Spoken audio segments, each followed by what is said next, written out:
I've thought long and hard about this topic for the past couple of years in particular. So while we've looked at accountability for quite a while, I've thought in a more focused way about this specific topic of these moments of accountability with people that we love. Have any of you ever had a loved one disappoint you? Anybody have that happen before? So as I've prepared some of the conclusions that I've drawn, I realize also that I feel more moral credibility when I've had recent experiences that have challenged me to apply some of what I'm learning. And so as I prepared my slides, I've thought and I hoped and I sent out a message to the universe to please give me a disappointing experience so that I could speak with some credibility about this topic. That experience came along very naturally. My wife and my two daughters and I headed off about 3 weeks ago for a vacation, had a terrific time.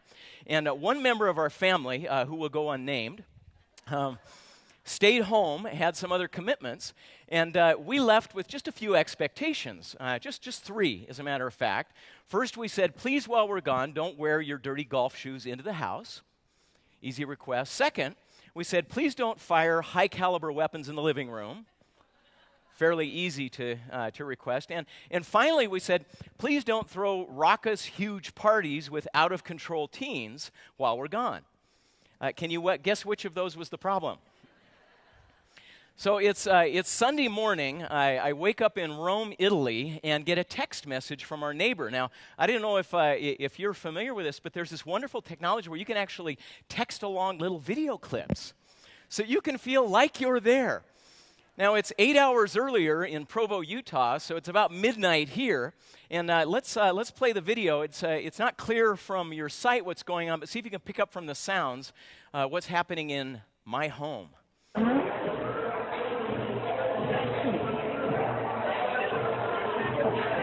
Nothing.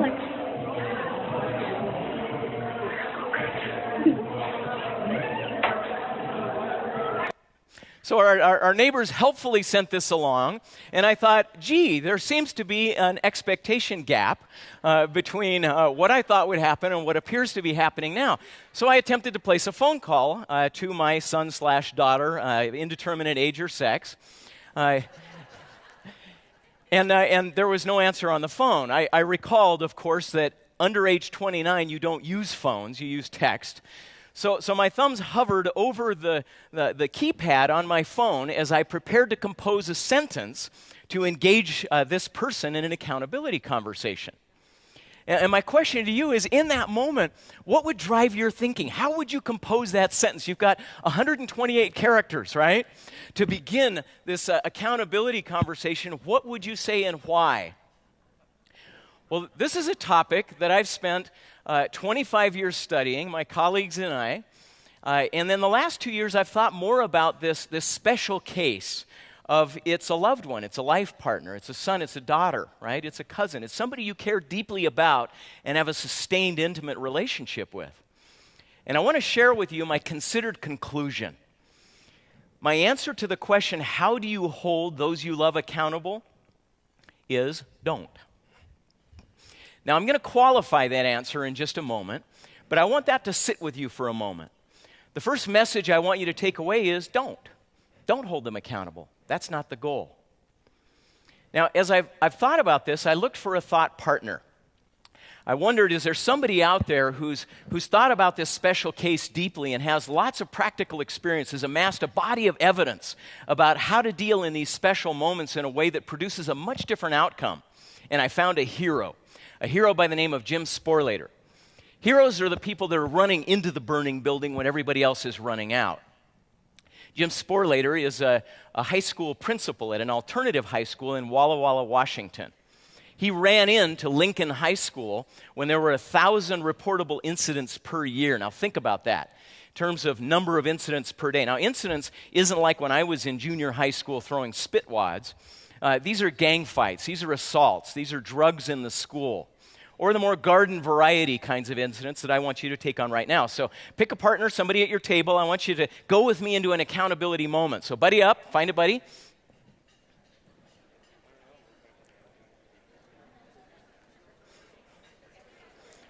All right, everybody got one. Okay, so buddy up quickly and decide who's person A and person B real fast. Person A and B. So person A, raise your hand. Person A. Okay, person A, you're the teacher. You're the teacher in the classroom. Person B, raise your hand. Okay, you're the student or students if there's more than one. So here's what's going to happen. I'm going to just describe this situation, and teachers, what I want you to do is just compose that first sentence. You're sitting here in the classroom. I'll describe what just occurred. I want you to just dump out your first sentence. So this isn't an assault. It's not a gang fight. It's not a drug deal or something like that, but it's more of a garden variety experiment. There's a kid in your class, let's call him Herman, who walks in, plunks down, puts on headphones, plops his feet up on the chair, and just closes his eyes and zones out. This is in homeroom first period. So the teacher, you, walk up to him and say, would you please remove your headphones? We need you to engage in the class. To which he says, F you. And you respond, how? Go. What do you say next?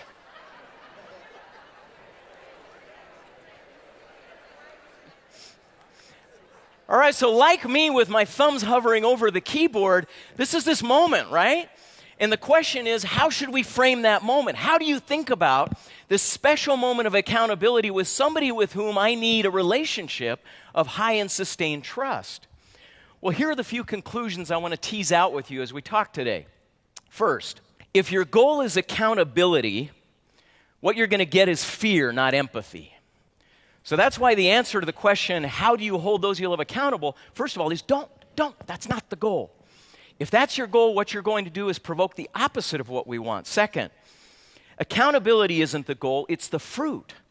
If you handle this moment right, accountability happens naturally. That's what flows out of it. And third, the goal is emotional connection. That's what we need in that moment. Now let me set those aside for a moment and kind of tease this out from a theoretical perspective. I want you to have an experience of what's happening in our brains. So when you walk into a social setting, your brain is automatically, involuntarily scanning for two things. Everything else is subordinate to these two important issues as you enter a new social situation. The question your brain is asking is questions of warmth and competence. Essentially, what your brain is doing is looking around to say, do people here feel warmth towards me? Do they care about me? Can I trust their motives? Now, you don't have to want to ask that question. We're evolutionarily programmed to do that. The second question your brain is asking is the competence question. Not just, do people here intend me harm, but are they competent to prosecute that intent? Could they carry out their ill intentions? You make an automatic assessment of those two things every time you enter a social situation. Now, think about the special case of accountability. My thumbs are over the keyboard. My son's about to get a text. He is attuned to those two questions in this moment. Does he mean me harm, and could he carry it out? To illustrate this, I want you to engage in a little brain study. So what I'd like you to do is watch some flashing pictures. Your job is going to be to try to remember as many of them as you can, okay? So I'm going to give you 10 seconds following this brief little video clip to name off as many of the photos that you see as you can recall. Okay, so let's play the first round.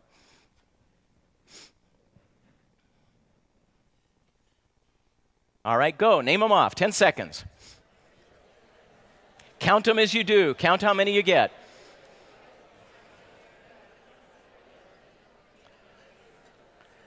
So that's round one. Try to keep track of how many you were able to spot. Okay, here's round two. Just once again, watch the clips and see how many you can recall.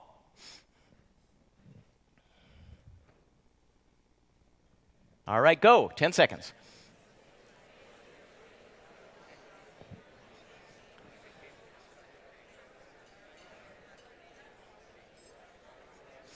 Okay, how many of you noticed a pattern in what kinds of pictures you remembered more easily in the second round? Anybody notice a pattern there? How many of you had nooses, guns, snakes, hand grenades, We had all of that. Here's what's happening. The research shows that in that second deck, we tend to remember better. Why? Because there's a different part of our brain that's activated. The amygdala, this tiny little almond-sized sliver that's buried up in the center of the brain and controls a disproportionate number of neurotransmitters, has the capacity to seize your attention whenever it needs to. When you see knife and snake and hand grenade and noose, It's what's paying attention. And it has an incredible capacity to pull out those stimuli and respond. Now, why is this important? Because in these moments of accountability, that's the part of our brain that's first in control. It's scanning for threats. And all it needs to do to assume that there's a threat in this circumstance is get neutral data. If it knows that it's about to be held accountable, if it knows that you're in an emotionally or psychically threatening situation, all it needs is neutral data to assume that it's still at risk. So what's our job? Our job is to pay attention to the real goal of these moments. See, here's the deal. When you tell me that what I did was wrong or bad or dumb, I may not feel physically threatened, but that portion of the brain, the amygdala, is still scanning for those threats. It's looking for a twitch of your eyebrow. It's looking for a crinkle of your nose. It's looking for you to break off eye contact. And as it gets that data, it says, it's not warm here. And if that person is competent to carry out the malicious intent that I believe you have towards me, then it gears you up to shut you down. Second, the hopeful news here is that you and I don't fear the truth. We fear shame. It's possible for us to absorb truth, to even acknowledge responsibility and accountability, but we have to get there the right way. You see, the problem with shame is it's not just about you despising me and me concluding that you do, it's about me despising me. That's what triggers the most profound shame. So what's your job? Your job is to connect with me emotionally, and thereby help me reconnect with me emotionally. When I'm in that kind of state, I can absorb truth. I can be open. So how does that work? Well, let's go back to Lincoln High School. So Jim Sporleder is describing how things have changed in the last 4 years as he ran into the burning building. When he started at Lincoln High School, there were about 1,000 reportable incidents per year, 4 or 5 per day. They've dropped by 60% under his tenure, and I needed to understand why. So I spent some time with Jim. There are now about 242 as of this last school year, 242 incidents, so still plenty to deal with, plenty of opportunities for him to show up differently in these accountability moments. I asked Jim to describe one of those moments to me. He said, a few months prior to our conversation, 3 boys were brought in by the SRO, the school resource officer. He had found them behind the gym smoking dope. As the school and why is it that it's always behind the gym? Are there like Barca loungers there or something, or ashtrays, or I don't know how everybody knows to go there. But anyway, they're behind the gym, they're smoking dope, and as the school resource officer approaches, they toss it aside. So the school resource officer pulls Sporleder aside and confidentially tells him, I don't know whose marijuana it was because they'd thrown it aside. Jim walks out, completely open, acknowledges to the group, including Emilio here, one of the 3. He says, we don't know whose marijuana this was, and I'm not going to play games about that. We can't hold one person in particular accountable for that. Now, the first sign that something different is going on at Lincoln High School is that Emilio raises his hand. He says, it was mine. So Sporleder invites him back into his office, and the 2 of them sit down. And here's that moment. This is that accountability moment. What would you say first? See, what Sporleder understands is that when we feel safe, we embrace truth. He understands that when we embrace truth, we automatically feel empathy. And when we feel empathy, we take responsibility. Sporleder knows this. So what does he say in that moment? The first thing he says to Emilio is, on a scale of 1 to 10, what's your stress level right now? Emilio's eyes open a little wide. He wasn't expecting that question. He was expecting shame on you, and you broke the rules, and here's what's going to happen. But instead he gets, what's your stress level? Emilio's head kind of goes down, and he says, it's about a 9, Mr. Sporleder. Sporleder sits back in his chair and says, wow. He said, I know a little bit about your situation. In the background, because Sporleder knows his 170 students, he knows that Emilio has been through 7 different foster homes in the past 7 years. He knows that he finally landed on the doorstep of his grandmother about a year back and now was forced to go to a new high school where he knows nobody. So he says, that's a lot of stress to carry.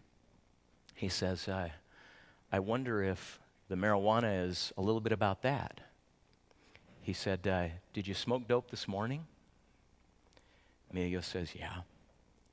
He says, did you smoke dope this evening or the evening before? He says, yeah, I did. He says, do you usually smoke it at school? He says, yeah, I do. He said, I can understand why you do that, carrying that much stress around. Now here's the remarkable thing. When Emilio shows up in this conversation, because of how Mr. Sporleder is handling this, he responds entirely differently. Remember, when we feel safe, we embrace truth. When we embrace truth, we feel empathy. When we feel empathy, we take responsibility. Sporleder says, what's causing the 9? Emilio says, he says, about 6 months ago, my grandma's house burned down. He said, she and I ran out because we smelled the smoke and it woke us up. And he said, but my older sister was stuck in the house, burned in the house. And now he's just racked with sobs. And he said, a month after that, I found out that my younger sister, who was staying with a stepfather, was beaten to death by him. And he said, and I wasn't there to protect her. And now his head is on the ground and the tears are flowing freely. Mr. Sporleder says, I can't imagine how you could carry all of that stress. He said, we can get resources to help you. He said, I think you're using the marijuana to help you with that. Would you like me to help teach you some other ways to manage that? Emilio said, yes, I would. Now, what's just happened in this conversation, and how would you deal differently with Emilio now that emotional connection has been established? And remember the principles. When we feel safe, we embrace truth. When we embrace truth, we feel empathy. When we feel empathy, we take responsibility. Now, does this conversation mean that he won't have the mandatory 35 days of suspension for having drugs in school? No, it doesn't mean that at all.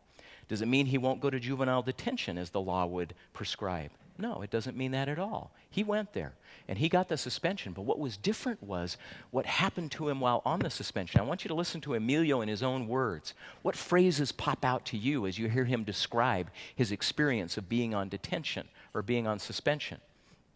Well, I was suspended for a couple of days, and I figured it was probably a good time to think about why I was doing the things I was doing. I wasn't angry at all towards them. They care for their students and then, care for me, and I appreciated it. And I just wanted to think about how I was affecting people around me by doing the things that I was doing, and I didn't really like it, so I wanted to change it the best I could. Yeah, I didn't ask myself, I should have not gotten caught, or, I should have been smarter and not gotten caught in the first place. I figured, it was a good time to, stop smoking weed altogether, and it's been a while, actually, since I have. Isn't that remarkable? Did you hear the empathy? I started thinking about how my smoking marijuana is affecting others. He wasn't thinking about how he could avoid getting caught. He was thinking about the choice he was making. How different was that? So I come home from Italy, and there's a garland above the door, and the lawn is mowed, and there are rose petals on the driveway. And my son/daughter of indeterminate age is hovering around asking lots of questions about our experience in Italy and how fun it was. And after we get a little bit unpacked, finally says, hey, can we talk? So we sat down, and the question is, how do you start that conversation? How do you begin it? Well, my first question was, how do you feel about this conversation? He responds, I feel relieved. He said, I feel embarrassed. He said, and I feel sad about what I've done. I said, I understand. I've done dumb things too. And I said, how do you feel about the party? He said, honestly, Dad, I feel responsible. He said, I locked all the doors. We did it in the garage, made sure nobody was there. He said, I also felt important. He said a friend had held a party a couple of weeks before, and everybody thought he was so cool because he got to have the party. And he said, I also feel like I let you down. I was dishonorable. said, I understand. I said, who else do you think was affected by this? And now his eyes welled with tears. And he said, well, first of all, I know that I hurt you. And I violated my trust with you. And I'm sorry. Now, are there still consequences? Yeah, there are consequences. But the question is, how do we get to them?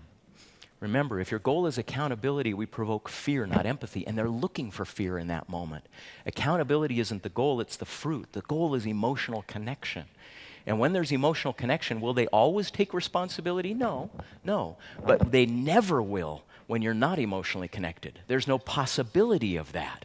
So is this a soft form of accountability? No, Mr. Sporleder would say it's the hardest there is, because it gives them the opportunity to step up and own what they've done, just like my son/daughter of indeterminate age did. So what are the principles here? First, just assume the best. Come into it assuming you wouldn't do this unless something big was going on. Now, does that not mean that they might have made mistakes or made errors? No, they're just like you. But see them that way. Second, connect emotionally. How are you feeling about this? Make sure that you get that connection. In addition to sharing your own, explore natural consequences. Help them empathize with those who are affected. If they don't empathize, they won't take responsibility. They can't take responsibility. And if they don't feel safe, they can't empathize. So our responsibility is to create a context in which that empathy can take place. And then finally, let them take responsibility for their choices with as much dignity as you can offer. Sporleder says, as Emilio was taken off to juvenile detention, he did what he always does. He waits about 2 hours, then he shows up at a juvenile detention. And he always checks in to make sure they're okay. And he said, Emilio, you doing all right? He said, yeah, I'll be all right. He says, is there anything you need?